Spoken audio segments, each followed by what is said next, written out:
Just imagine you finally get invited to the table, only to discover they never planned to let you eat? Zara Washington thought marrying into old money would open doors. But some families would rather burn their empire to the ground than share it with someone who doesn't look like them. If you love interesting stories like this that expose the truth, please give this video a thumbs up and tell us in the comments section where in the world you are watching this video, and also do well to smash that subscribe button. Zara Washington stepped out of the sleek black car onto the stone driveway of Sterling Heights Manor. The cool October air swept through her sharp navy jacket as she stared up at the massive family estate. Giant maple trees lined the curving path, their leaves burning bright red and orange. A shiny gold sign by the carved glass doors announced tonight's big event: Phoenix Tech and Sterling Industries partnership launch. Inside, crystal lights sparkled over dark wooden walls, and the soft chatter of well-dressed guests floated through the entrance hall like a wave of excitement. Zara took a deep breath. At 42, she had earned every honor as CEO of Phoenix Technologies. Her name meant innovation, strength, and breaking barriers in tech. But tonight was her first time meeting the Sterling family's inner circle, and she felt butterflies dancing behind her confident smile. As she walked past groups of investors and tech leaders, Zara's high heels clicked against the marble floor, announcing her arrival. She held her head high, flashing a brilliant smile at the watchers before her eyes found Marcus Sterling across the room. He stood by a wine bar made from black stone, his salt and pepper hair perfectly styled, crisp white shirt rolled up at the sleeves as he handed a glass of red wine to a nearby guest. When he spotted her, Marcus's warm brown eyes lit up, and he moved toward her with the ease of a man used to turning heads. "Welcome, Zara," he said, his voice low and sincere, sealing the greeting with a gentle kiss on her hand. "I'm so glad you're here." His charm felt real, his manner protective, and for a moment Zara felt every ounce of pride swell within her. She had never expected to find both love and respect in the same breath, but with Marcus she had. Their private moment, however, played out against a backdrop of careful watching. Near a cluster of oil paintings of serious Sterling ancestors who stared down from golden frames stood Victoria Sterling, head of the family, dressed in emerald silk that matched her pale skin. Her face stayed calm but hard. A tiny wrinkle at the corner of her mouth showed disapproval as she whispered to her daughter Jessica. Jessica, a thin woman in a tight ivory dress, leaned her head close to a friend in fur. "It's a smart move," she murmured, her voice just loud enough for nearby guests to hear. "Phoenix expands its market, and our Marcus gets a high-profile deal. Even better that our new CEO brings diversity credentials." The words faded into cold laughter that offered no warmth. Zara caught the end of it, felt the sting of what they meant, but forced herself to stay composed. She had faced doubt before, growing up in Detroit, being the only black girl in advanced math classes, fighting for funding as a young entrepreneur. But this time the stage felt bigger, more unforgiving. Marcus slipped an arm around her waist, guiding her away from the suspicious watchers. "Ignore them," he whispered, brushing a loose curl from her face.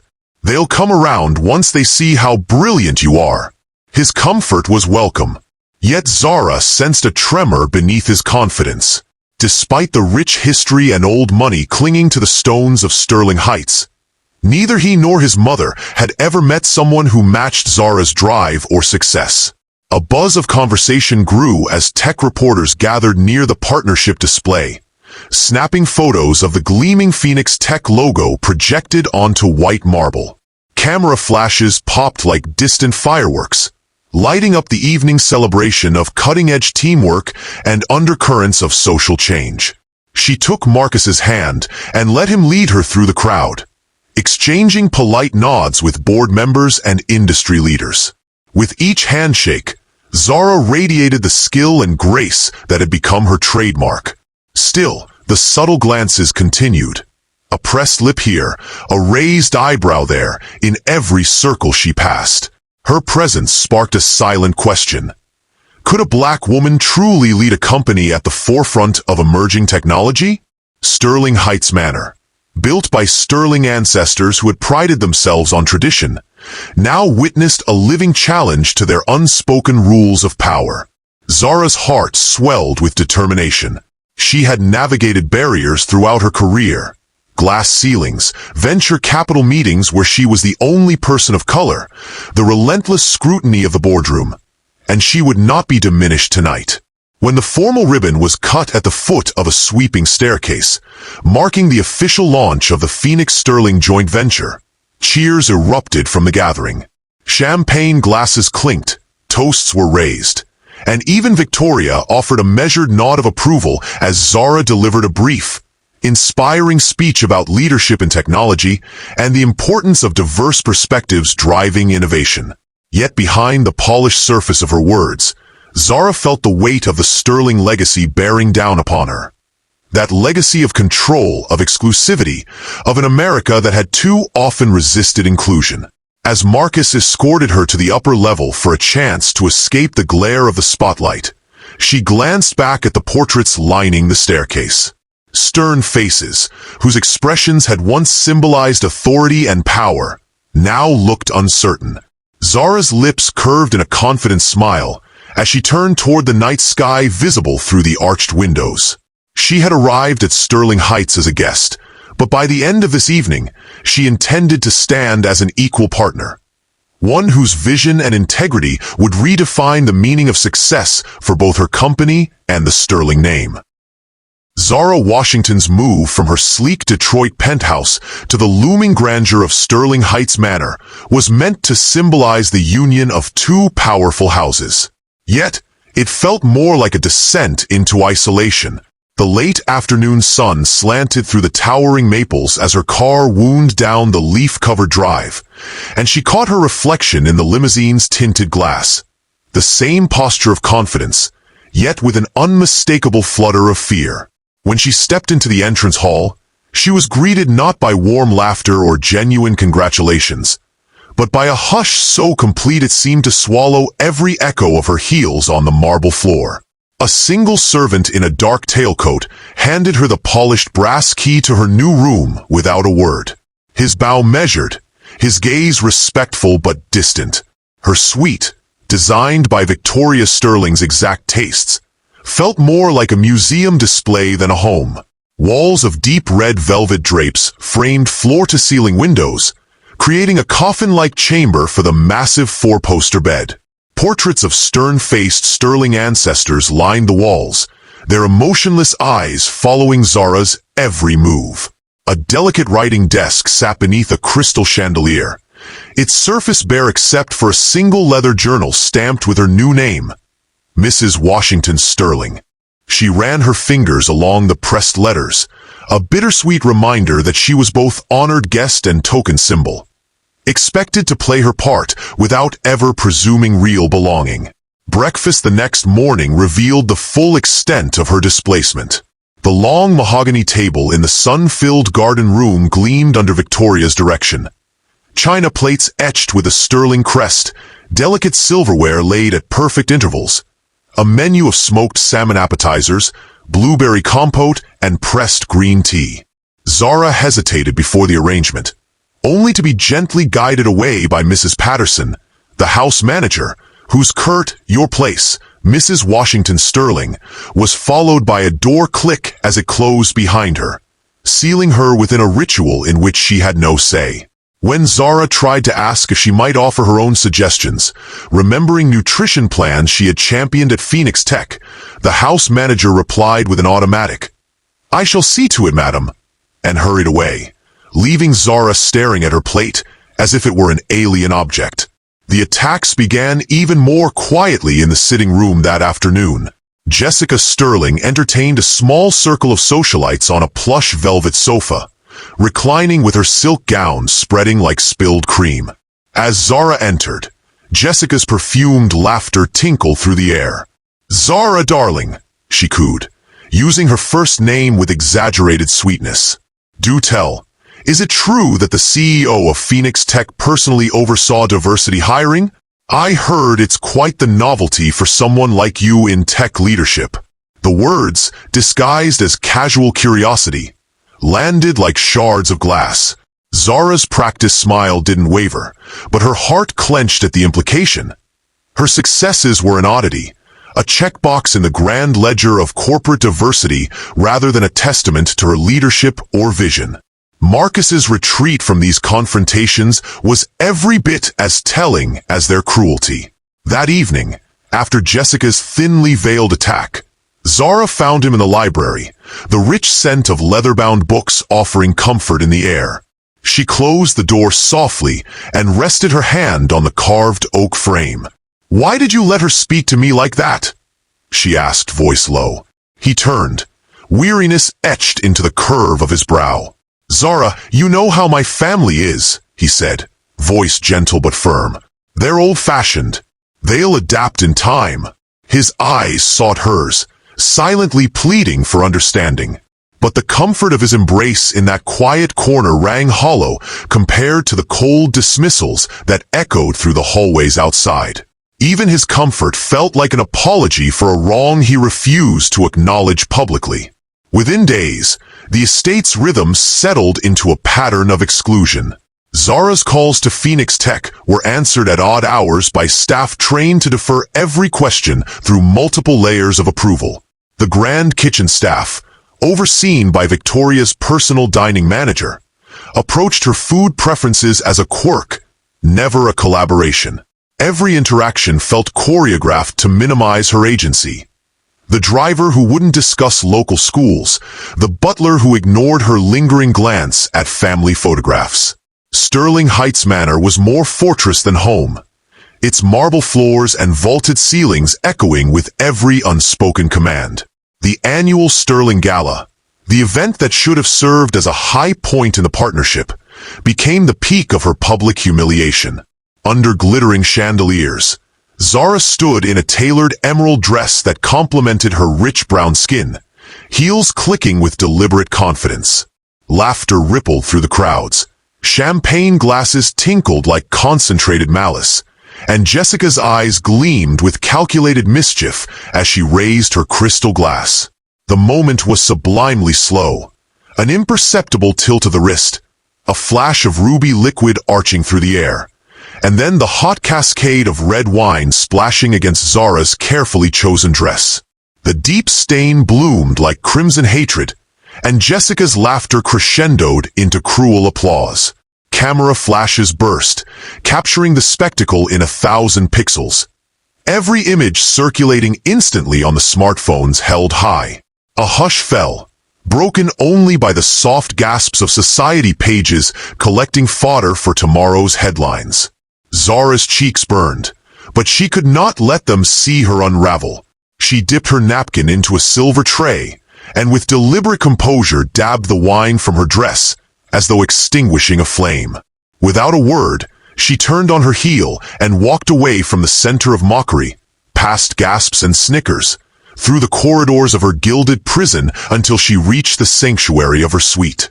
She closed the door behind her and leaned against it, each breath a vow she would not let Sterling Heights define her.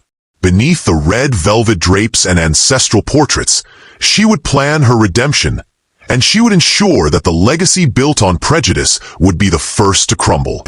Zara Washington sat on the edge of her plush velvet chair in the red-walled suite, the echoes of laughter and clinking glasses from the Sterling Gala still reverberating through the corridors of Sterling Heights Manor. She pressed her palms to her temples, recalling the sting of red wine spreading across her emerald dress, the cruel applause that had followed, the prying smartphone cameras that had turned her humiliation into a viral spectacle.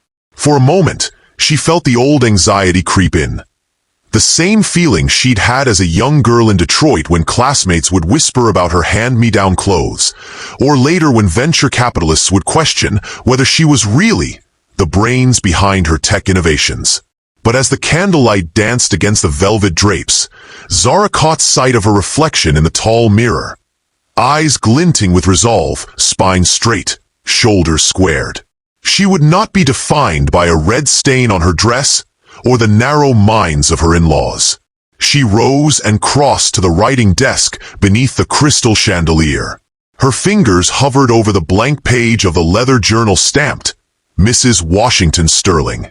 But instead of writing polite entries about her daily routines, she retrieved her sleek laptop and logged into the secure Phoenix Tech Executive Network. Clicking through the digital archives, she navigated to the joint venture records shared by Sterling Industries. Every line item, every expense report, and every email directive glowed on the screen. Zara's heart thudded as she discovered irregularities. Substantial research and development funds diverted to shell entities in offshore tax havens, consultant fees inflated by nearly 50%, and what appeared to be no-bid contracts awarded to companies linked to shell corporations. Her grandmother's voice echoed in her mind. Baby girl, when somebody shows you who they are, believe them the first time. The Sterlings had shown her exactly who they were, but they'd also revealed something else, their vulnerability.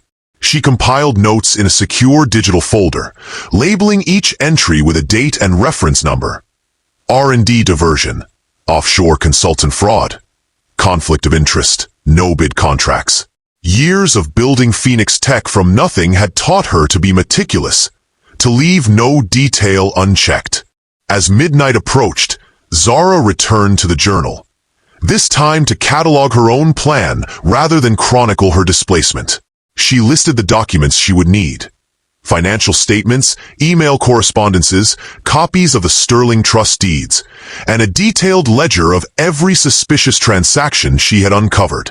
She noted the necessity of maintaining absolute discretion. If anyone at Sterling Heights detected her activities, the smallest leak could spell disaster. Rolling her shoulders to dispel the tension, she crafted a brief encrypted message to her most trusted ally. Daniel, need your counsel and discretion tonight. With a final click, the message disappeared into a secure channel monitored only by the renowned law firm of Thompson and Associates, the same firm that had helped her navigate hostile takeover attempts in Phoenix Tech's early days. The next morning brought a routine performance. Zara sat in her sweet small kitchenette, pouring dark roast coffee into her monogrammed Phoenix Tech mug, while Mrs. Patterson hovered nearby with a plate of croissants. She offered a polite nod and a quiet "thank you," then turned her attention to the secure briefcase she had stored beneath the bed. Sliding the combination lock open, she extracted a slim leather folder stamped with the Phoenix Tech crest, a folder she had smuggled into Sterling Heights days ago under the guise of partnership documents. Inside lay printed copies of every suspicious invoice, digital printouts of the offshore transaction records, and notes she had taken during her secret visits to the Sterling accounting archives. She arranged the documents in carefully labeled manila folders. Volume 1, Financial Discrepancies.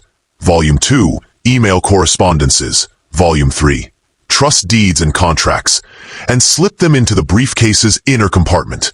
Then she added a USB drive containing encrypted data backups. She double-checked that each folder was oriented correctly. She could not afford a single misfiled page. At precisely 10:15 a.m., she pressed the intercom button. "Mrs. Washington Sterling requesting the driver," she said, voice calm. "I have business in town. Please prepare the car." The butler's silent nod and the gentle click of the intercom signaled that her departure would go unremarked. By midday, Zara was seated in the privacy of Thompson and Associates' glass-walled conference room.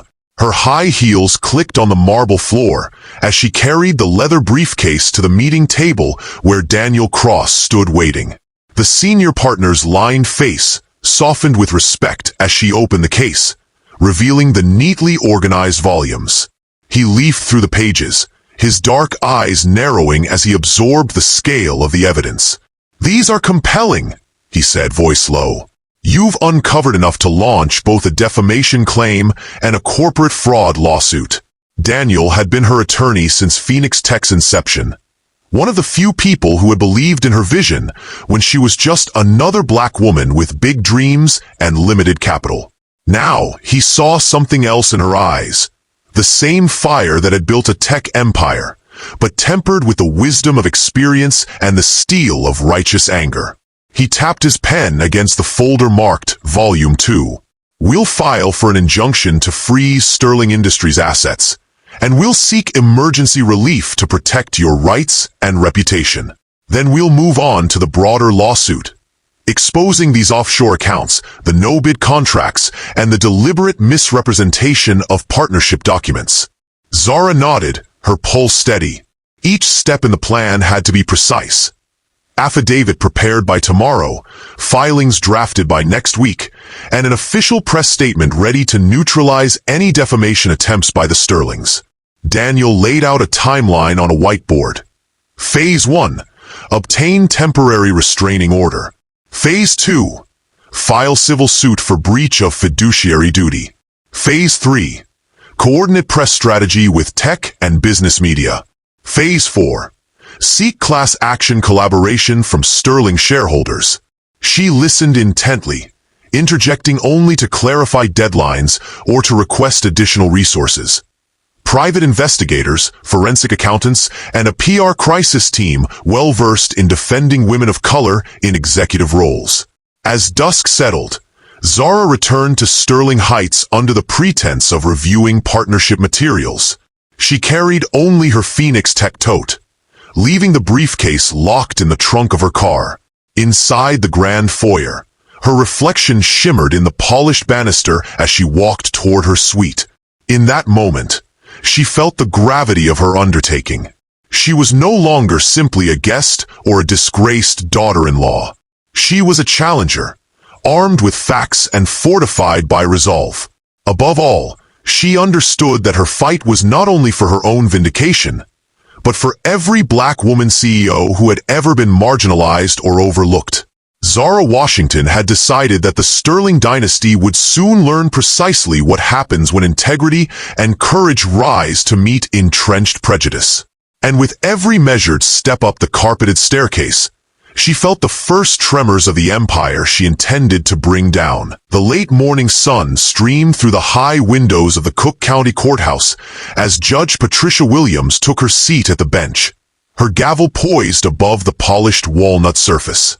The air was thick with anticipation.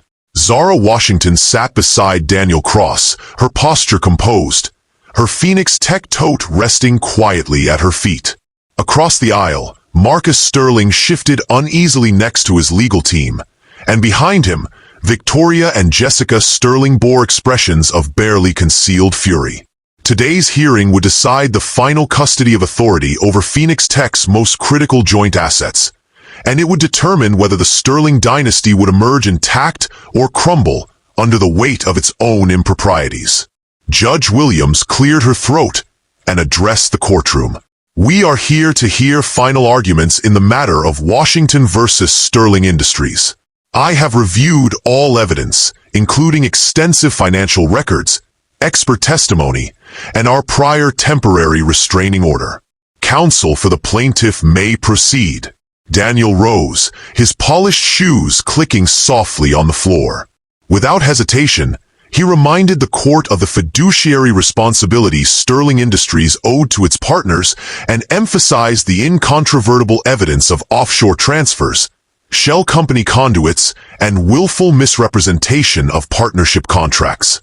His voice remained steady as he recounted the expert testimony of forensic accountants and the depositions of former board members who confirmed that funds intended for joint research and development had instead lined the pockets of shadow entities. Your Honor, Daniel concluded, this case represents more than corporate malfeasance. It represents a pattern of deliberate exclusion and financial misconduct designed to marginalize my client while exploiting her company's innovations. When he concluded, Robert Hayes, Marcus's lead counsel, stood to mount the defense. His tone was earnest, even passionate. Your Honor, the Sterlings have built an institution of integrity over generations. Any diversion of funds was a clerical error, swiftly corrected when brought to light. My client, Mr. Sterling, remains committed to this partnership. We ask that you consider the precedent you set today. If every interpretation of a ledger can dismantle a venerable family enterprise, what are the countless businesses that rely on good faith to innovate? Hayes appealed to tradition and heritage, to the societal value of an established dynasty, and to the potential fallout for the employees and stakeholders caught in the crossfire.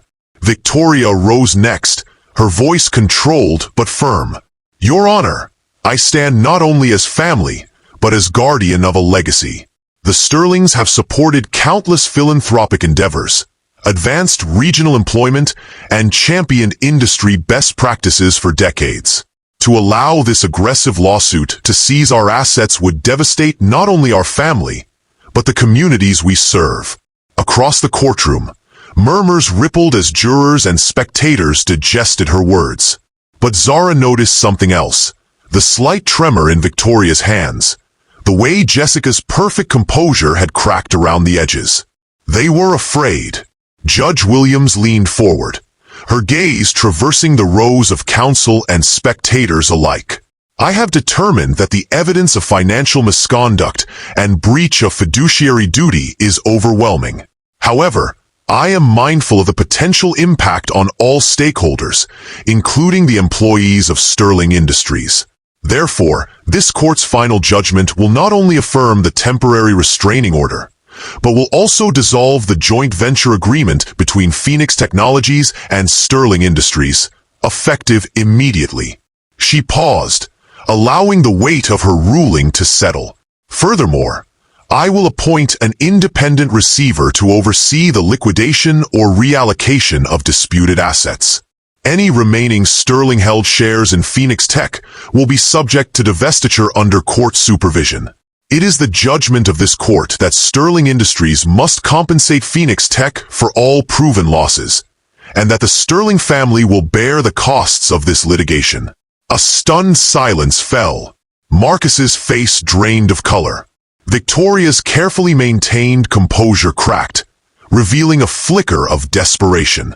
Jessica pressed her hand to her mouth in disbelief. Meanwhile, Zara felt a cautious relief wash over her. This was not vengeance, but vindication of her integrity and the rule of law. Daniel placed a steadying hand on her arm as she allowed herself a small, resolute nod. News of the verdict spread like wildfire. By afternoon, major financial news outlets ran the headline: "Dynasty dismantled. Sterling Industries forced to forfeit Phoenix Tech assets after court ruling." Shareholders of Sterling Industries withdrew their investments en masse. Banks froze additional credit lines. Long-term contracts were cancelled. Within days, the storied Sterling name that had once symbolized stability and prestige became synonymous with scandal and downfall. Sterling Heights Manor itself, the seat of family power for over a century, was placed into receivership. Estate auctions liquidated heirlooms, and the sprawling vineyards and timberlands were parceled off to satisfy creditors. Yet amid the upheaval, Phoenix Technologies thrived. With the joint venture dissolved and the partnership assets clear of encumbrances, Zara consolidated control, shepherding the remaining resources into accelerated development programs. She led televised press conferences not with triumphalism, but with measured determination, emphasizing accountability and innovation. This outcome underscores that equality under the law extends to business as well as to society, she said during one press conference. "We will honor our commitments to employees and investors, and we pledge transparency in every decision we make." Months later, at the annual Tech Forward Summit in San Francisco, Zara took the stage before a packed auditorium of industry leaders, policymakers, and young innovators. She stood at the podium, now a symbol of progress rather than division, and spoke with composed authority. The woman who walked across that stage was different from the one who had first entered Sterling Heights Manor. She carried herself with the quiet confidence of someone who had been tested by fire and emerged stronger. Her voice, when she spoke, carried the weight of experience and the power of truth. "When I first walked into Sterling Heights Manor," she began, I carried not only hopes for partnership, but the burden of centuries-old bias.